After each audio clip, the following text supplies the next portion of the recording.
அனைவருக்கும் எனது முதற்கண் காலை வணக்கத்தை தெரிவித்துக் கொள்கிறேன். நம் நாட்டின் சுதந்திரத்திற்காக பாடுபட்ட தலைவர்களுள் நமக்கு மிகவும் பிடித்த தலைவரான திரு பண்டிட் ஜவஹர்லால் நேரு அவர்களை பற்றி பேச வந்துள்ளேன். ஜவஹர்லால் நேரு 1889 ஆண்டு நவம்பர் 14 உத்தரப்பிரதேச மாநிலத்தில் உள்ள அலகாபாத்தில் பிறந்தார். நேருவின் தந்தை மோதிலால் நேரு, தாயார் சொரூப ராணி அம்மையார். நேருவின் தந்தை புகழ்பெற்ற வழக்கறிஞராக இருந்தார்.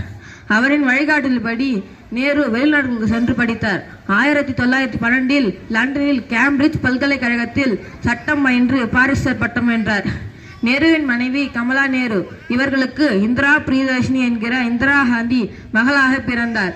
நேரு 1919 நடந்த ஜாலியன் வாலாபாக் படுகொலை சம்பவம் நேருவை சுதந்திர போராட்டத்தில் ஈடுபட வழிவகுத்தது. நேரு பன்மொழி கற்றறிந்தவர். ஹிந்தி, சமஸ்கிருதம், ஆங்கிலம் ஆகிய மொழிகளில் புலமை பெற்றவராக இருந்தார். நேரு சுதந்திர போராட்டத்தில் ஈடுபட்ட போது பலமுறை